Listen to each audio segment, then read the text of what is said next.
¿Alguien me puede decir en qué versículo de la Biblia dice que Dios le da sus peores batallas a sus mejores guerreros? A ver, piénselo bien.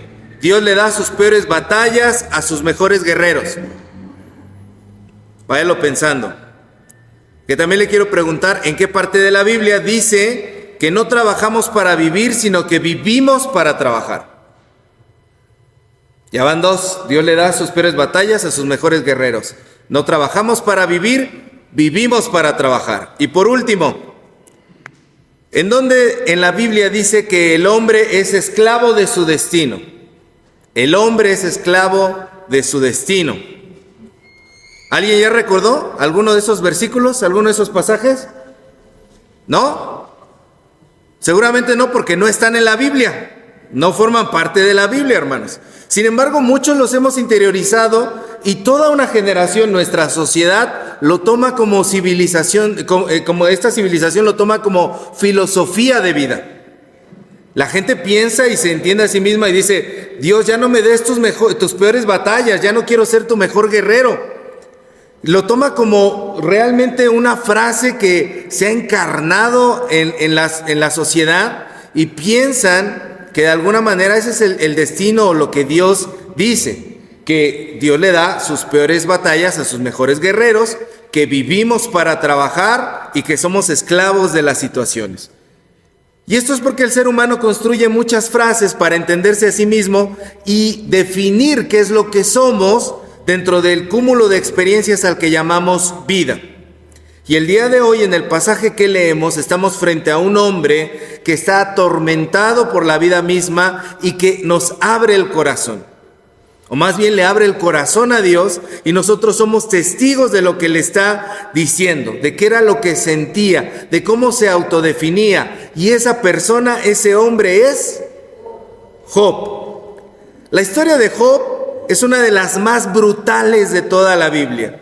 De un día a otro la realidad de Job cambia totalmente, cambia drásticamente. Job era un hombre sano, Job era un hombre adinerado, Job era un hombre pleno en lo familiar, tenía montones de riquezas, montones de propiedades, tenía montones de hijos y de un día a otro lo pierde todo. Pierde su ganado porque se lo roban y después, para colmo, un fenómeno natural hace caer fuego del cielo y pierde el resto del ganado.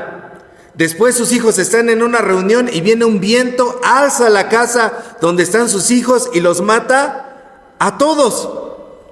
Y de esto Job se entera en cuestión de minutos. Va llegando mensajero tras mensajero tras mensajero y le dicen: patrón, pasó esto, patrón, pasó aquello, patrón, pasó esto. Y a Job se le acaba la vida en un minuto. Y después de eso Job empieza a tener una enfermedad incurable de la piel. Por ahí dicen que es lepra, pero la Biblia llama lepra a cualquier enfermedad de la piel. Tiene una enfermedad incurable de la piel. Y a partir de ese momento en el libro de Job comenzamos a ver largas y largas discusiones que Job tiene contra Dios. Job le expresa sus quejas a Dios. Job le expresa sus quejas contra Dios y sus dudas a Dios. Y además de eso vemos cómo los amigos de Job llegan a decirle una sarta de tonterías. Le dicen: tú estás así porque algo hiciste, pecaste.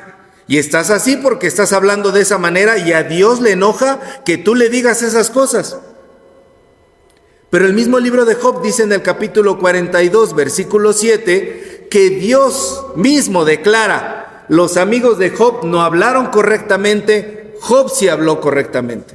A pesar de que Job expresó todas esas dudas, todas esas quejas y le dijo cosas muy fuertes en contra de Dios.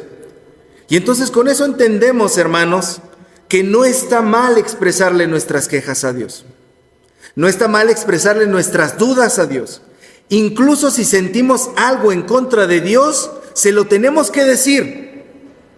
Lo que está mal es callarse. Ojo con lo que estoy diciendo. Hay personas que piensan que solamente tenemos que orar cosas bonitas a Dios, pero eso no es cierto. Porque Dios conoce el interior de nuestro corazón y sabe todos los pensamientos que hay en ti, todos los sentimientos que hay en ti. Y si tú no se los expresas, el único que se daña eres tú mismo, porque eso amarga tu interior. Pero si tú eres capaz de decirle, ¿sabes qué, Dios? Yo estoy sintiendo esto en contra de ti, Dios no se va a enojar, porque Dios comprende que tú estás dialogando con Él y Él ya sabe que tú estás sintiendo esto. Lo que Dios quiere es que tú puedas ser sincero con Él, que puedas tener confianza con Él. Por eso si en algún momento sientes en tu corazón, ¿por qué Dios me hace esto? No te lo tragues, díselo al Señor. Dios no se enoja de esas situaciones. Lo que a Dios le duele es que no tengamos confianza, porque Dios nos mira y dice, hijo, hija, yo ya sé que estás pensando eso. Yo ya sé que tú estás sintiendo eso. Yo ya sé que tú incluso has llegado quizás hasta maldecir. ¿Por qué no me lo dices?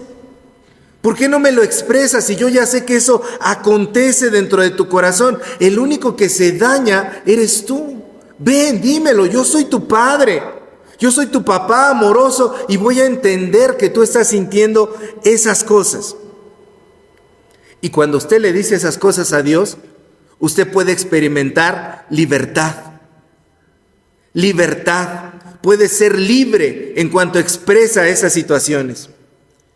Y bueno, Job comprendía muy bien esto y durante este libro de Job, Job se queja amargamente contra Dios. Y al final del libro de Job, vemos cómo Dios le hace comprender que los seres humanos somos chiquititos y que no podemos entenderlo todo. Y por eso tenemos que definir quiénes somos en esta vida y en dónde estamos parados. Y por eso en este pasaje que estamos leyendo, encontramos a Job expresando sus dudas y expresando el autoconcepto que tenía de sí mismo y que tenía de la humanidad. Job está definiendo lo que pensaba de sí y pensaba del resto de la humanidad. Y si usted se fija allí en los primeros 2 versículos de Job 7, por favor, abra la Biblia, Job 7. Job utiliza 3 palabras para definir al ser humano y para definirse a sí mismo. Y Job dice en el versículo 1 que la vida del hombre es brega. Eso quiere decir batalla, lucha militar, es lo que significa esa palabra. La vida del hombre es una batalla, es una lucha militar.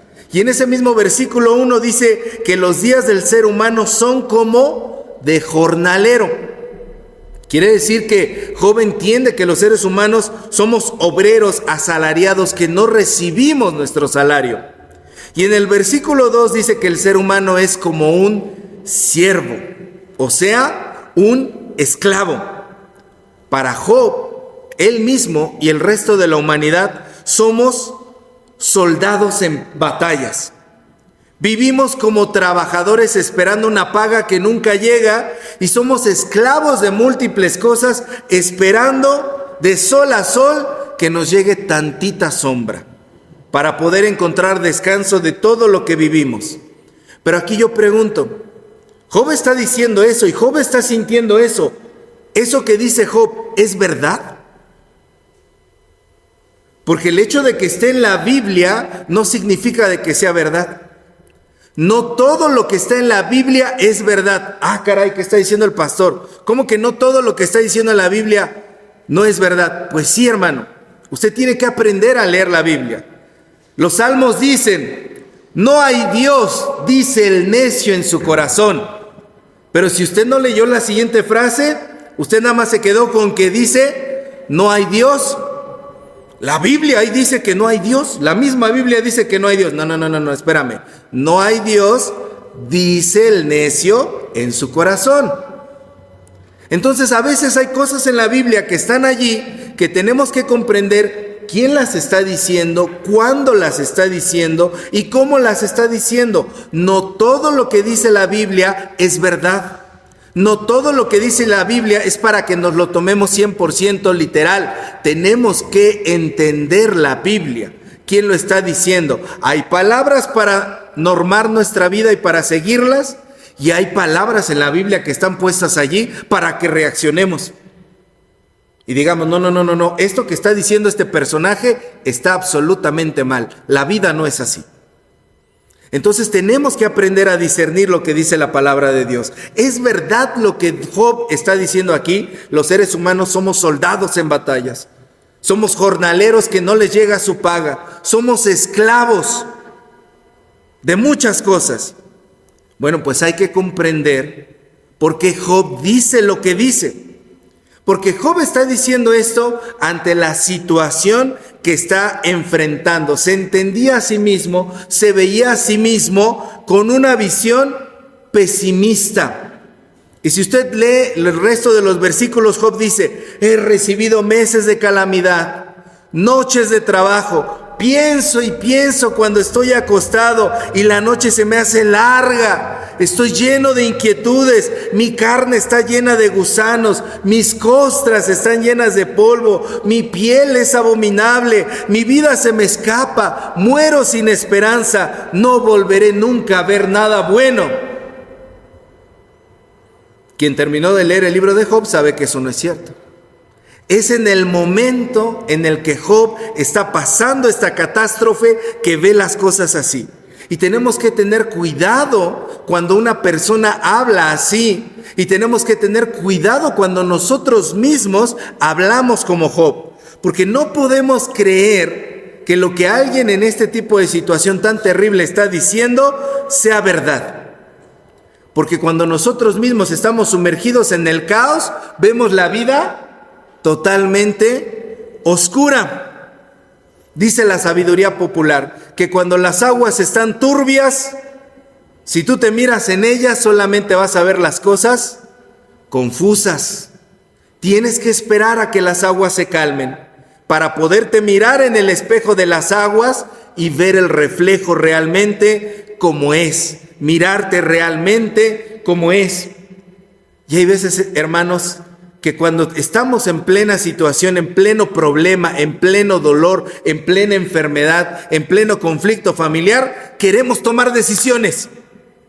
Ahorita, es ahora o nunca.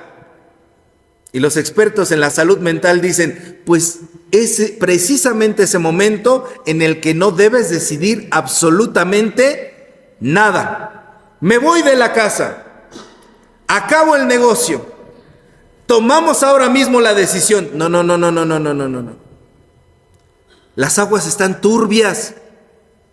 Tienes que esperar a que tu mismo corazón se calme para poder tomar una decisión. Si tú lo haces en ese momento, la mayoría de las cosas que decidas, te vas a arrepentir de lo que estás decidiendo en ese momento. Aunque en ese momento tú estés seguro, porque lo que estás sintiendo es tu corazón alebrestado que te dice, haz esto, haz aquello. Y muchas personas somos muy necios, porque tomamos la decisión en el momento y después, aunque sentimos que no fue lo correcto y entendemos que no fue lo correcto, decimos, pues, ahí me mantengo. Ya lo decidí y no me muevo ni un poco de mi palabra. No, espérese. En primer lugar, usted nunca debió tomar esa decisión. Se tuvo que esperar a que las aguas se calmaran para mirarse realmente lo que sentía, cómo estaba, qué comprendía, qué pensaba. Si en los momentos de dificultad somos como Job, ¿qué es lo que vamos a ver? Pues nos vamos a comprender que estamos en la peor batalla, que Dios nos puso en la peor batalla, porque somos nos agarró ya de su títere, o somos sus mejores guerreros, dicen algunos. ¿Y por qué Dios nos somete a esas batallas? Porque es un Dios que le gusta ver a sus hijos en constantes luchas. Le ha de gustar mucho la lucha al Señor, mucho las guerras. Le gusta que estemos máscara contra cabellera a Dios, que estemos todo el tiempo en luchas. A Dios le encanta vernos sufrir, le encanta que sus criaturas estén en sus peores batallas. Pero ese concepto no es bíblico. Eso es una mentira. Y podría decir, es una mentira del diablo que quiere que usted entienda que Dios es así, que lo mete a usted en constantes luchas. O podemos caer en el error de Job de pensar que vivimos para afanarnos todo el tiempo, incesantemente encarcelados en la rutina del diario vivir. Te levantas temprano para ir a trabajar, trabajas todo el día, llegas tarde a la casa, te vas a dormir tarde para levantarte temprano al siguiente día. Y el ciclo sigue y sigue y sigue y sigue. Y toda la vida somos empleados ocupados en las labores que tenemos día con día. Eso es lo que quiere Dios de nosotros. Pero ese concepto tampoco es bíblico. O podemos entendernos a nosotros mismos, como también dice Job, como esclavos. Y somos esclavos de múltiples cosas, dice Job. Del destino, de nuestras palabras, de nuestras promesas, de nuestros deseos, de nuestras pasiones, de nuestros pecados, de nuestro vicio. Somos esclavos de la ignorancia, somos esclavos de la codicia, somos esclavos del tiempo, somos esclavos de las circunstancias, somos esclavos hasta de las casualidades. ¿No he escuchado a esa gente que dice, pues yo estaba ahí, ya no vi ni cómo salirme, me tocó, ya no pude hacer nada? Pero ese concepto tampoco es lo que la Biblia enseña. La Biblia no enseña que vivimos atados sin poder decidir nuestro futuro, nuestro rumbo. Y Job se entendía a sí mismo de esa manera. Pero al final del libro de Job, Dios restaura a Job. Dios levanta a Job.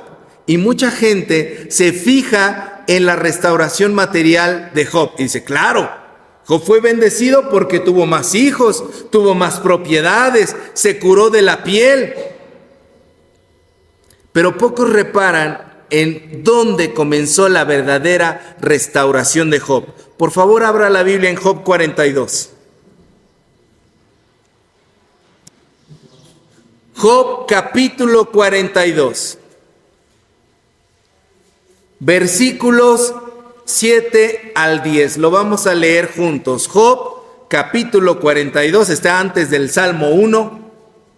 Job 42, versículos 7 al 10. ¿Lo lee conmigo? Dice: Y aconteció que después que habló Jehová estas palabras a Job, Jehová dijo a Elifaz temanita: Mi ira se encendió contra ti y tus dos compañeros, porque no habéis hablado de mí lo recto como mi siervo Job.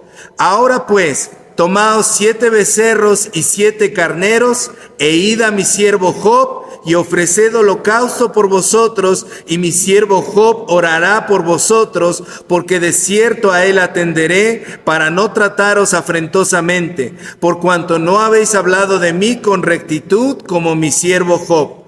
Fueron pues Elifaz temanita, Bildad suita y Sofar naamatita, e hicieron como Jehová les dijo, y Jehová aceptó la oración de Job.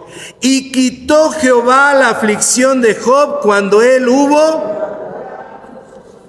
orado por sus amigos, y aumentó al doble todas las cosas que habían sido de Job.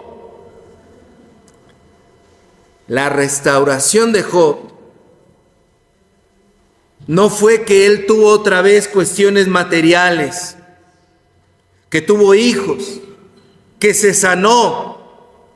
La restauración de Job comenzó con la propia restauración de la imagen que Job tenía de sí mismo. Así amolado como estaba, enfermo como vivía, sin nada en el mundo que le quedara de cuestiones materiales, Dios se acerca a Job y le dice: Job, ¿qué ves en el espejo? Porque yo, Job, sé lo que veo. Veo a un hombre que pese a todas sus circunstancias y dificultades, es capaz de bendecir a los demás. Tú, Job, eres capaz de orar por tus amigos. Eres capaz de interceder por ellos. Job, tú no eres maldición, eres bendición para los demás. Y cuando Job entendió esto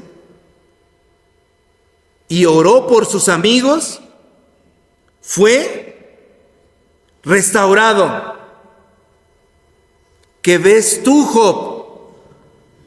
Yo veo que eres bendición. ¿Sigues viendo a un guerrero en una lucha?